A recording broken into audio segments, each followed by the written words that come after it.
la temática de este capítulo. ¿Ya? Vamos a comenzar leyendo, por favor, allí, hermano Pablo, el texto de Mateo 24, por favor. ¿Yo, hermano?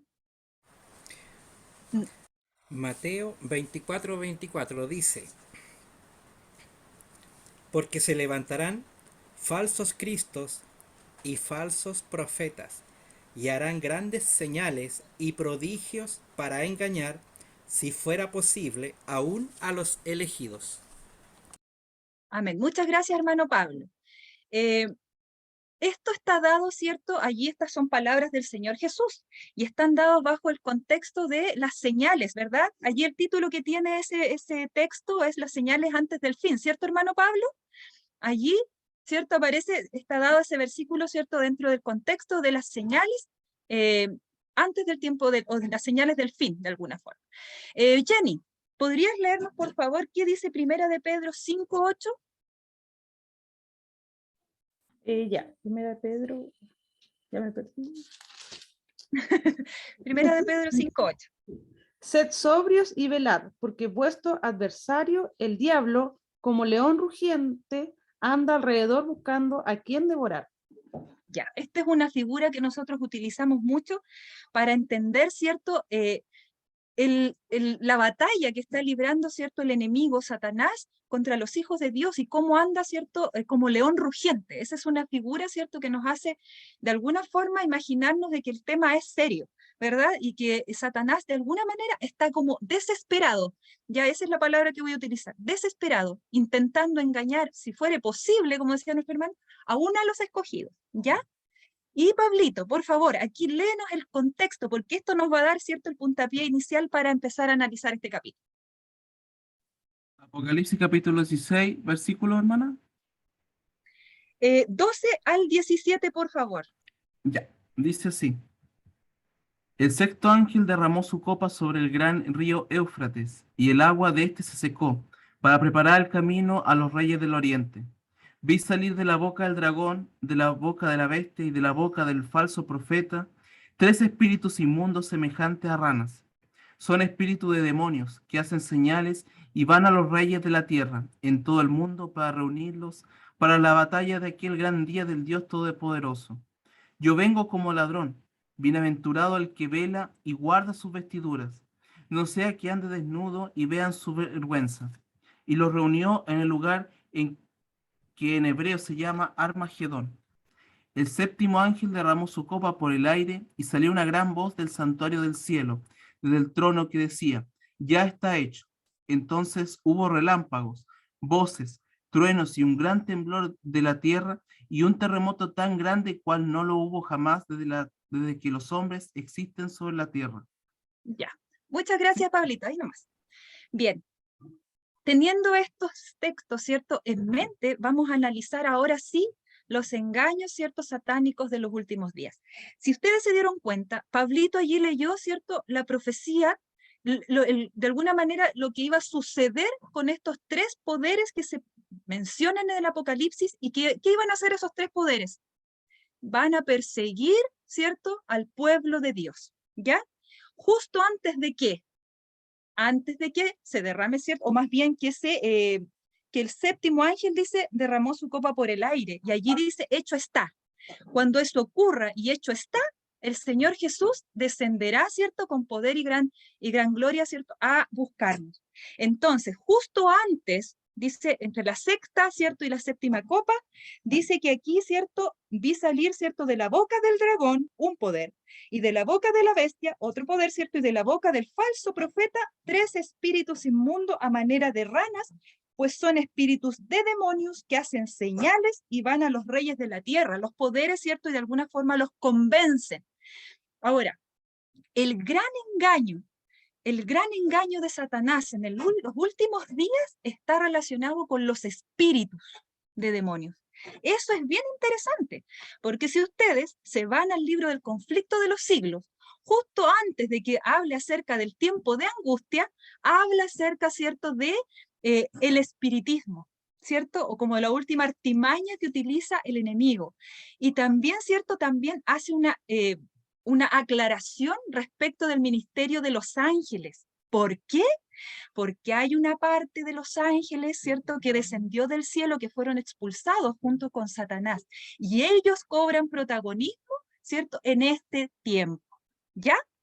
Esa es la introducción para el tema que vamos a analizar. Ahora, ¿qué es lo que hace Satanás? Y aquí, de alguna forma, el libro Eventos de los Últimos Días lo va como detallando en algunos subtítulos, ¿ya? Dentro de este gran movimiento que es el espiritismo, que va a ser uno de los poderes que va a perseguir, ¿cierto?, a los cristianos, y que se va a confabular con los otros dos poderes, las otras bestias que aparecen también en Apocalipsis, ¿cierto? Dice que Satanás de alguna forma aparecerá bajo el manto del cristianismo, ¿ya? De alguna forma, ¿cierto? En algunos textos del Espíritu Profecía también vemos que dice que aparecerá, perdón, como un ángel de luz, ¿cierto? Y hará señales y prodigios. Bien, dice que aquí de alguna forma representa a Satanás como un león rugiente, ¿cierto? Que anda rondando en busca de quien devorar. Ocultando su deformidad bajo el manto del cristianismo, se arroga los atributos de un cristiano e inclusive, ¿cierto?, pretende ser Cristo mismo, que es lo que vamos a ir analizando, ¿cierto?, más adelante. Ahora, ¿cómo es que se va a dar esto de que de alguna manera, ¿cierto?, pueda tener este manto de cristianismo? Allí vemos también, ¿cierto?, la figura de ese texto que analizábamos allí, donde había una bestia, ¿cierto?, que es el protestantismo apóstata, perdón, ¿cierto? Y allí vemos nosotros que está la manifestación de esta cristiandad del enemigo, ¿ya?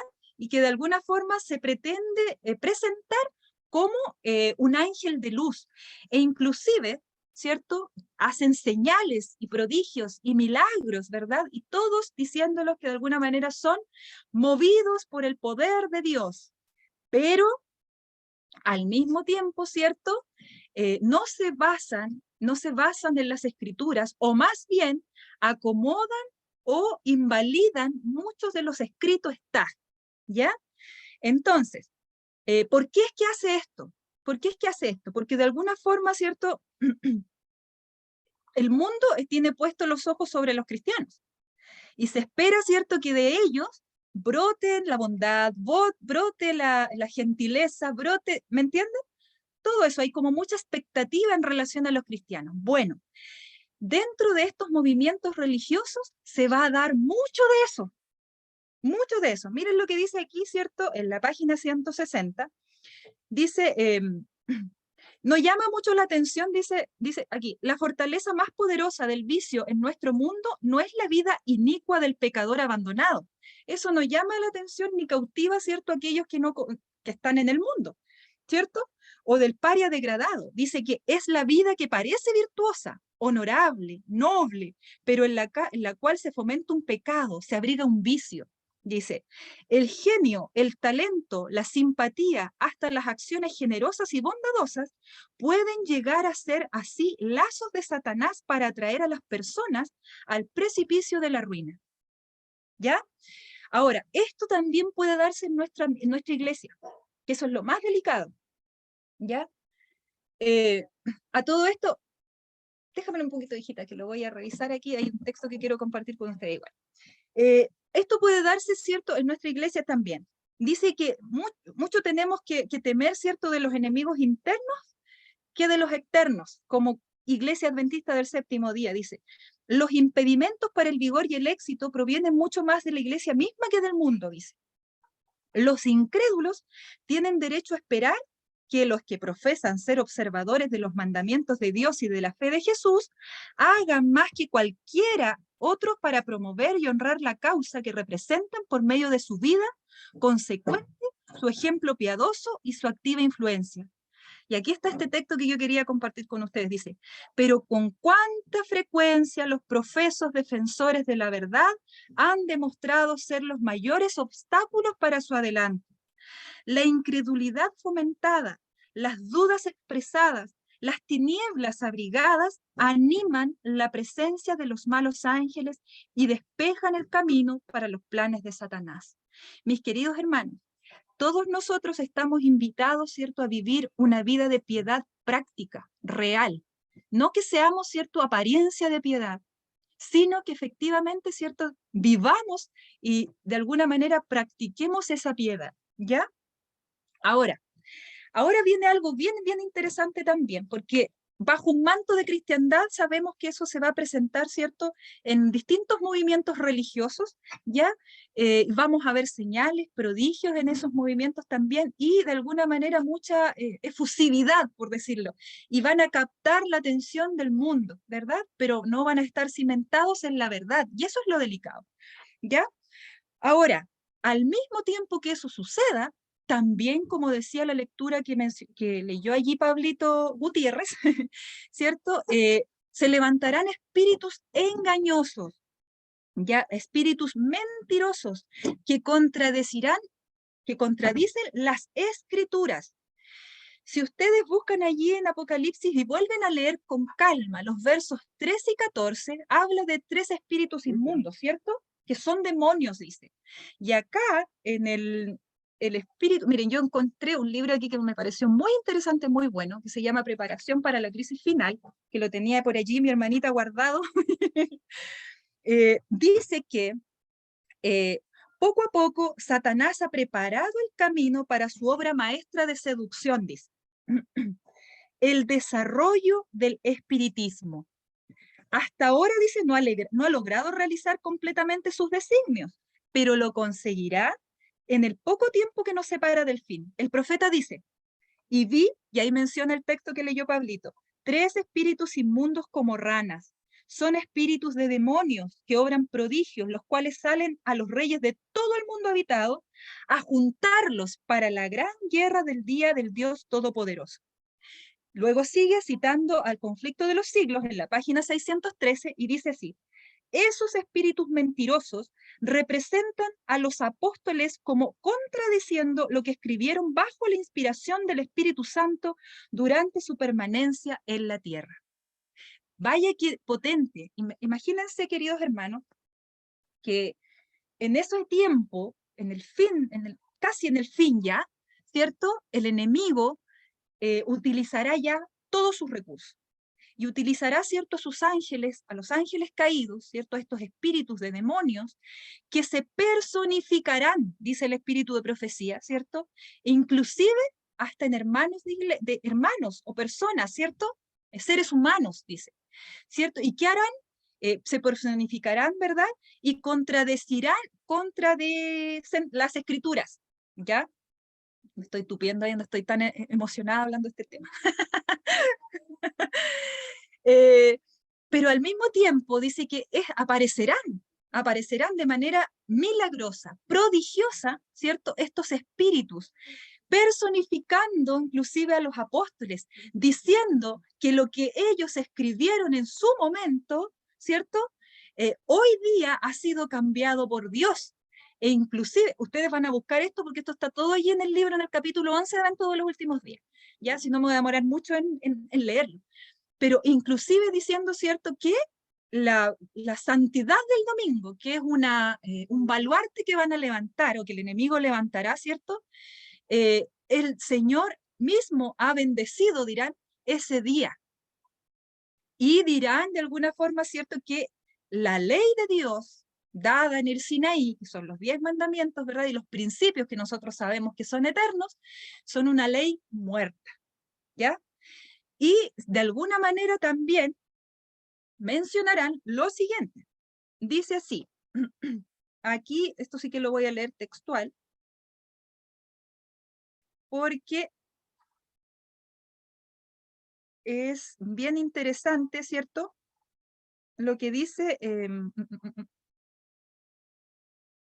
respecto, se me perdió ahora se me perdió el texto, típico que uno quiere buscar el texto y después no lo pilla. Aquí está, dice que a merced, ¿cierto?, de los errores capitales. ¿Cuáles son esos errores capitales? O más bien, ¿cuáles serán esas verdades infundadas que transmitirán estos espíritus que contradicen la verdad y la palabra de Dios? Dirán, primero, ¿cierto?, que hablarán acerca de la santidad del domingo, ¿ya? Y lo otro, es que hablarán acerca de la inmortalidad del alma, ¿ya?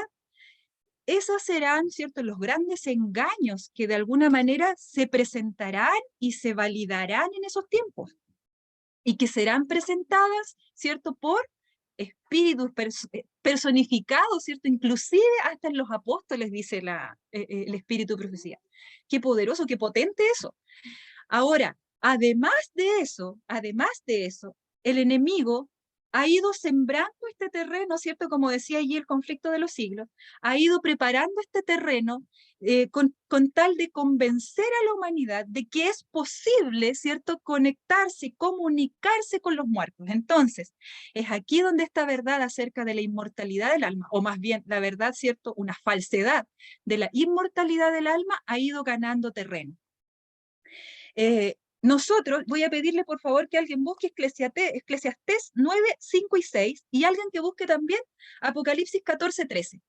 A ver, hermanita Elba, ¿puede buscar por favor Apocalipsis 14, verso 13? ¿Y quién más está allí con su Biblia en mano? Hermano Bertín, ¿tiene su Biblia por ahí? ¿Me estará escuchando, hermano Bertín? ¿Sí? Ya. Entonces, hermanito, búsqueme el libro de Eclesiastés, el capítulo 9, el verso 5 y 6, por favor. Y voy a pedirle a mi hermano Pablo, otra vez que están allí con sus cámaras activadas, que por favor, Pablito Gutiérrez, busques Segunda de Pedro, capítulo 1, versos 19 al 21, y hermano Pablo Lagos, por favor, puede buscar Isaías 8:20.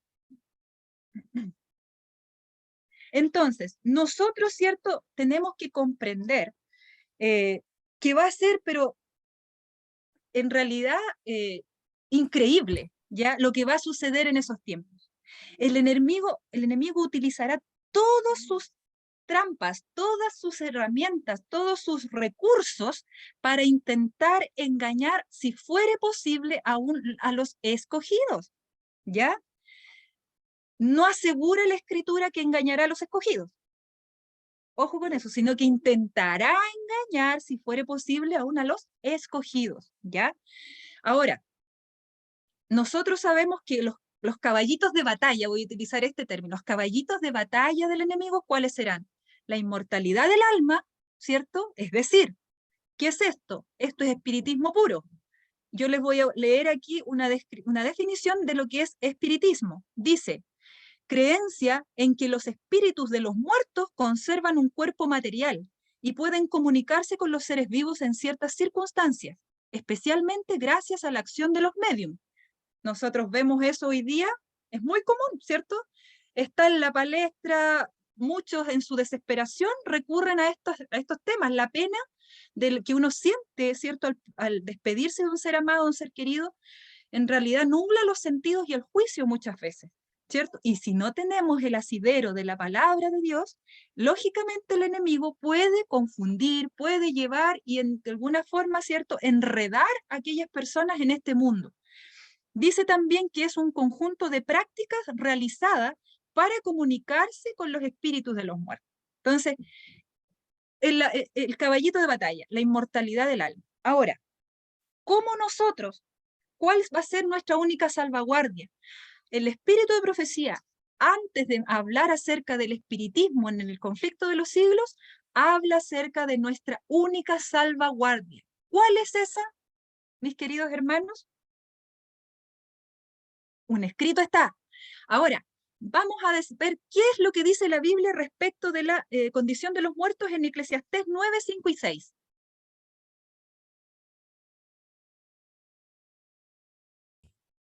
Hermano Bertín, ¿te la tenía, cierto? Eclesiastés 9, 5, 6. Ya. Dice, porque los que viven saben que han de morir, pero los muertos nada saben, ni tienen más paga porque su memoria es puesta en olvido. También su amor y su odio y su envidia fenecieron ya, y nunca más tendrán parte en todo lo que se hace debajo del sol. Muchas gracias, mi hermano. Qué interesante, hermanos, es lo que dice al final. Nunca más. Esto está hablando acerca del estado, ¿cierto?, de los muertos. Una verdad que nosotros tenemos que saber y manejar, porque va a ser el caballito de batalla del enemigo en este tiempo y en lo que vendrá, para intentar engañar inclusive a los escogidos. Por lo tanto, comprender que los muertos nada saben y que además nunca más tendrán, ¿cierto?, nada que hacer bajo el sol, es decir, en el mundo de los vivos, ¿verdad? Eso es fundamental. El texto es clarísimo, sobre todo en su última parte. Ahora, ¿qué dice también, cierto? Apocalipsis, por allí mi hermana Elvita parece que lo tenía, Apocalipsis Sí. 14:13. Apocalipsis 14:13 dice, y oí una voz que me decía desde el cielo, escribe, bienaventurados de aquí en adelante los muertos que mueren en el Señor. Sí, dice el Espíritu, descansarán de sus trabajos porque sus obras con ellos siguen. Descansarán, dice, ¿cierto? Los que mueren en el Señor, está hablando en ese contexto, ¿verdad? De los fieles que mueren y descansen en el Señor en los últimos días. Pero dice, ¿cierto? Que, ¿qué es lo que continuará de ellos? Solamente sus obras. Solo sus obras son las que nosotros vamos a poder recordar, ¿verdad? Y que permanecerán porque van a dejar un testimonio, ¿verdad? Sus obras solamente. Ahora, qué interesante, porque escogimos un texto del Antiguo Testamento y uno del Nuevo Testamento, y están siguiendo un hilo, ¿cierto?, conductor. Es decir, no hay un cambio en la verdad. Es decir, eso de la inmortalidad del alma es un invento satánico, ¿ya? No tiene asidero bíblico, ¿ya? Eso es muy importante que nosotros lo entendamos y lo comprendamos. Ahora, para poder identificar estos espíritus engañosos que nos dicen conforme a las Escrituras, en esto y en otras cosas, ¿cuál es nuestra única salvaguardia? Yo quiero que por favor allí lean, no sé a quién le encomendé, Isaías 8:20. Hermanito Pablo. A la ley y al testimonio, si no hablan conforme a esto, es porque no les ha amanecido. Amanecido. Amén. Un texto que nosotros necesitamos, no sabemos de memoria, pero necesitamos comprender que es a la ley y al testimonio. Tenemos que estudiar las Escrituras, si no, ¿cómo vamos a saber que esos espíritus engañosos, ¿cierto?, nos digan algo y nosotros, ¿cómo nos vamos a defender? Tenemos que nosotros conocer cuál es la ley y cuál es el testimonio para poder, ¿cierto?, salvaguardarnos en esos momentos. Ahora, en relación, ¿cierto?, a esos espíritus, a esos demonios que inclusive personificarán a los apóstoles, ¿qué dice, por ejemplo, allí? Jenny, parece que a ti te encomendé Primera de Pedro, capítulo 1, versos 19 al 21. No, parece que no, pero lo busco. No sé ¿Quién se lo encomendé? ¿A Pablito? Ah, perdón. ¿Era Primera de Pedro? ¿Era Primera de Sí, Pedro? Primera de Pedro, no, Segunda de Pedro, perdón, Segunda de Pedro, ¿Ya? capítulo 1, verso 19 al 20. Ya. Dice así. Tenemos también la palabra profética más segura, a la cual hacéis bien en estar atentos como a una antorcha que alumbra en lugar oscuro, hasta que en el día amanezca y el lucero de la mañana salga en vuestros corazones. Pero ante todo, entended que ninguna profecía de la Escritura es de interpretación privada. Así es. Tenemos, ¿y quién lo dice eso? Es Pedro, ¿cierto? Un apóstol. Y ustedes ven que hay una consecuencia entre el Antiguo Testamento y el Nuevo Testamento. Y luego de Apocalipsis no se levantará un nuevo evangelio, ¿ya? Sino que ese es el escrito está, la palabra del Señor. Y tenemos bien, ¿cierto?, en estar atentos y la seguridad de que la palabra de Dios fue inspirada por el Espíritu Santo, ¿ya? Tenemos que estar seguros de eso, ¿ya? Y tenemos que escudriñar las Escrituras.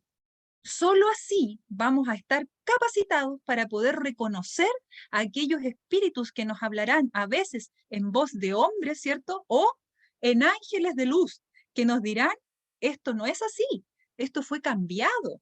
Dios nos ha dado la autoridad para modificarlo. Ustedes pueden leer todo eso en el libro de Eventos de los Últimos Días, ¿ya? Ahora, junto con eso, ¿cierto? Ocurrirán también falsos reavivamientos. Y aquí es bastante importante porque en realidad en estos movimientos que existirán, ¿cierto? El enemigo sabe que el pueblo de Dios vivirá un revivamiento tal, ¿cierto?, que lo llevará de alguna forma a predicar, ¿cierto?, con poder, ¿ya? Y de alguna forma nosotros reconocemos eso como el fuerte pregón, ¿cierto?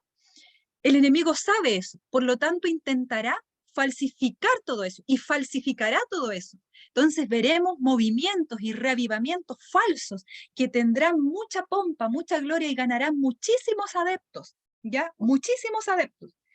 Y aquí, de alguna forma, ¿cierto? Nosotros debemos comprender muchas veces que la música es uno de los aspectos que atrae dentro, ¿cierto?, de estos movimientos cristianos. ¿Se acuerdan que analizábamos la falsa cristiandad? La música es un instrumento, una herramienta que el enemigo utiliza para captar, ¿cierto?, seguidores, ¿verdad? Y hay mucho ruido y mucho vocerío, etcétera, ¿verdad? Y todos aparentemente están, no sé, viviendo y siendo motivados por el espíritu, ¿no? Eso es lo que dicen. Y se mueve, o sea, que el espíritu de alguna forma, los toma el espíritu, yo así los conozco el término, de alguna manera, ¿no? Y hay mucha fusividad y mucho jolgorio y mucho ruido, inclusive a veces ensordecedor. Pero recuerden la experiencia de Elías. ¿Dónde estaba la presencia de Jehová? En un sonido, en un silbido, una brisa apacible, ¿cierto? Apacible.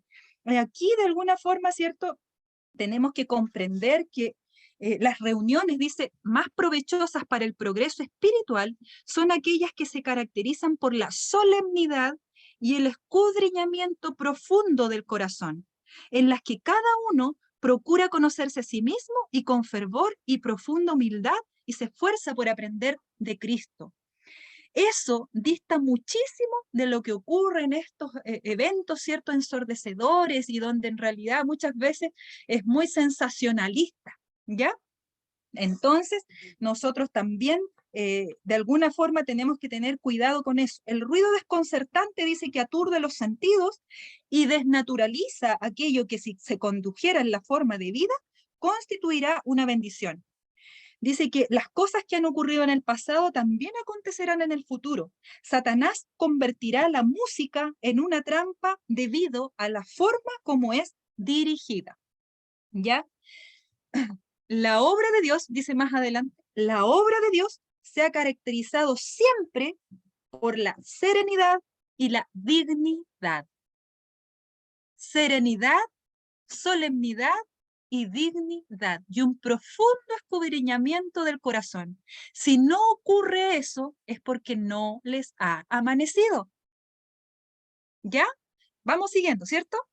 Muy bien, vamos avanzando entonces en honor al tiempo, porque ahora viene como la última parte, que la voy a resumir, ¿cierto? Ya aquí donde Satanás de alguna forma adquiere protagonismo.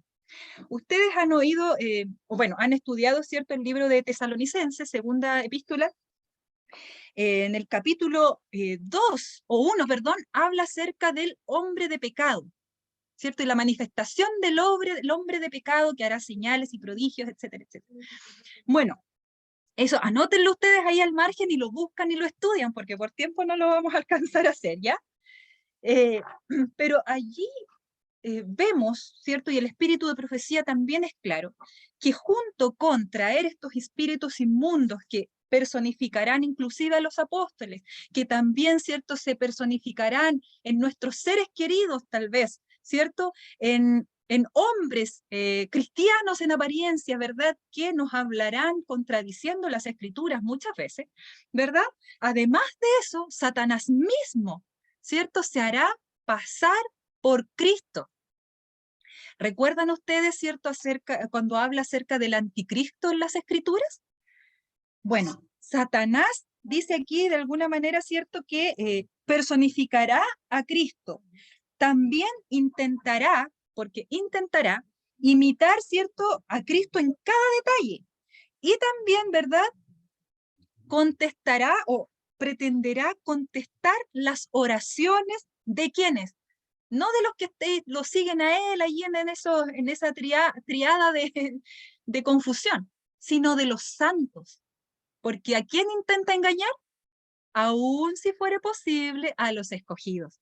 Entonces intentará o pretenderá contestar las oraciones de los santos. ¿Ya?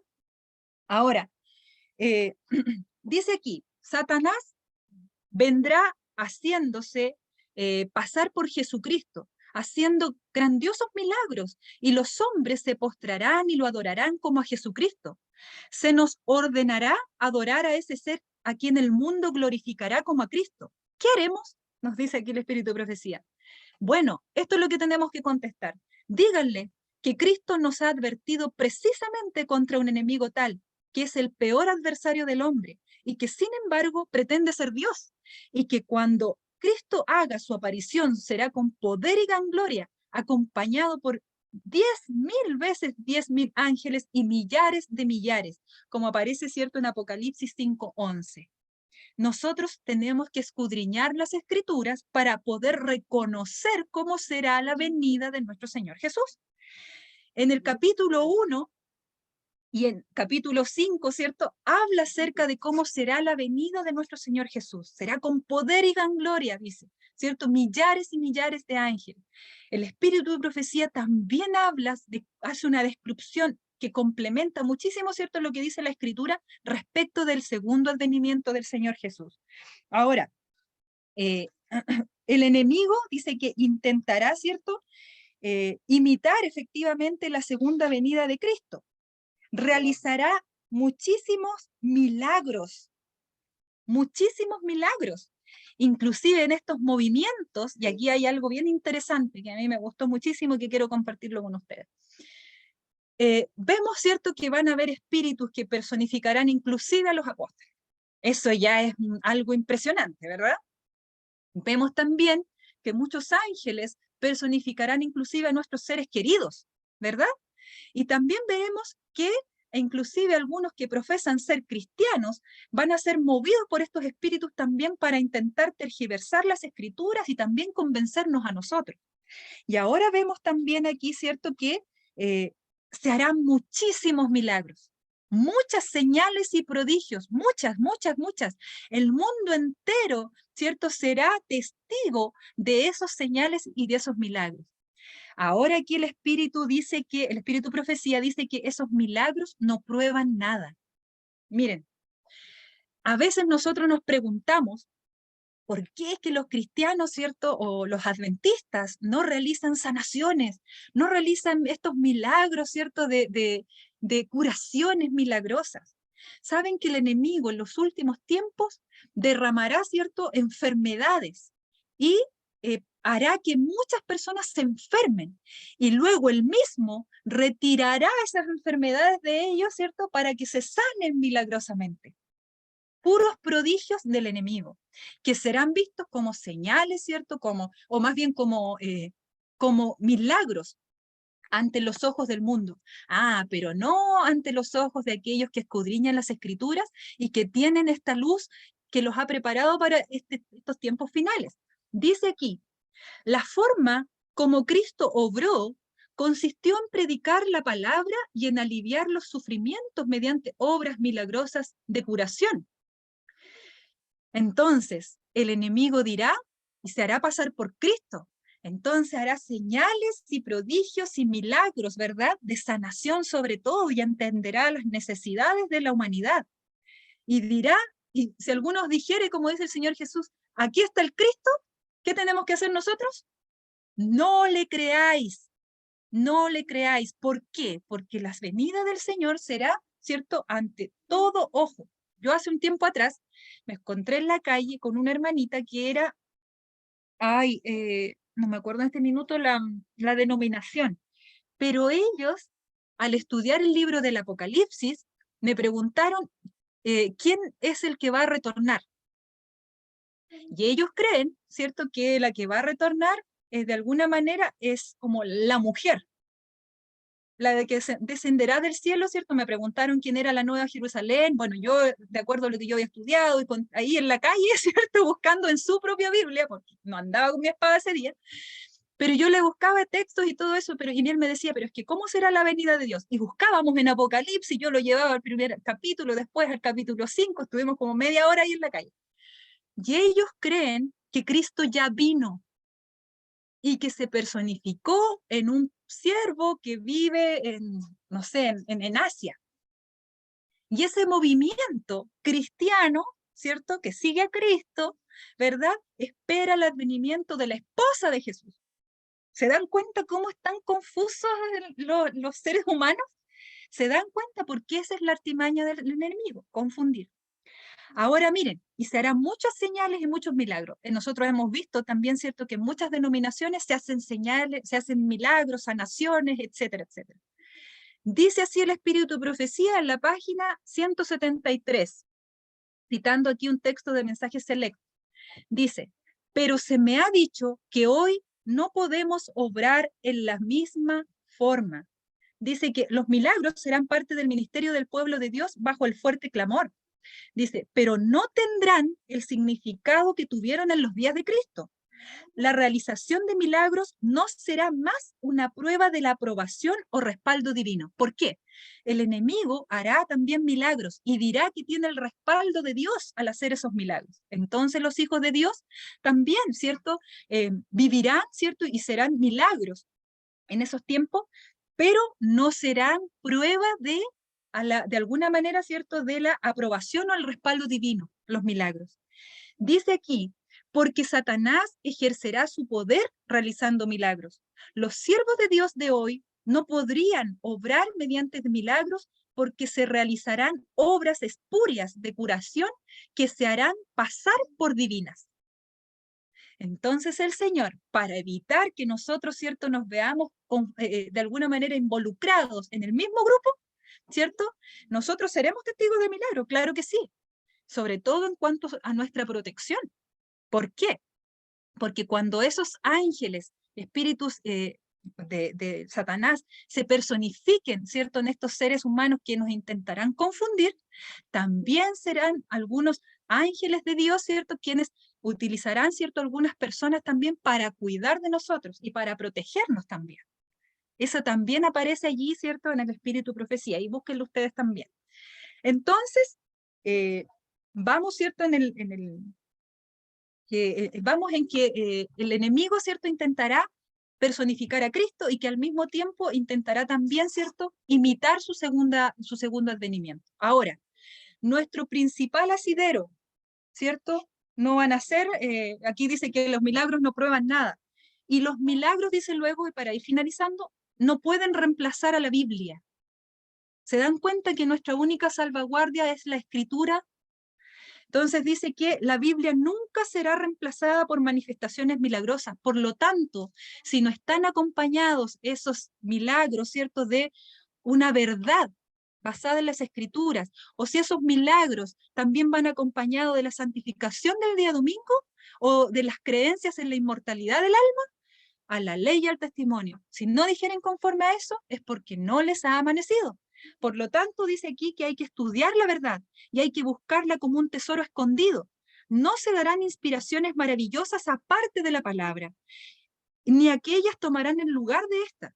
Aférrense a la palabra y reciban la palabra injertada, la cual hará a los hombres sabios para la salvación.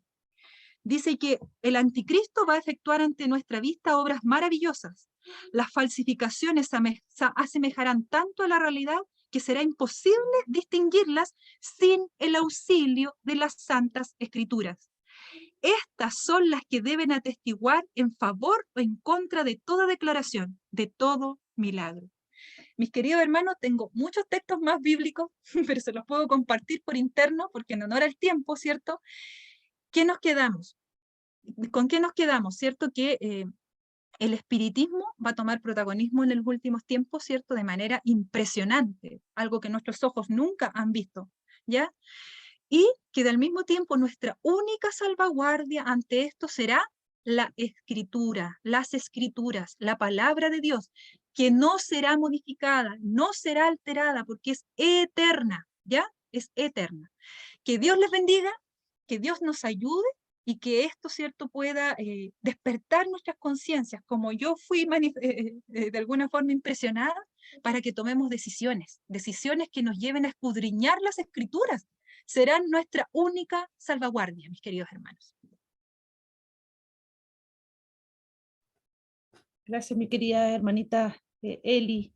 Quedamos con con ganas de más información. Así que, bueno, ahí espero que nuestras hermanas la inviten. Tomen en cuenta las opiniones aquí. Ahora tenemos preguntas, hermano. Preguntas difíciles, no, mentira.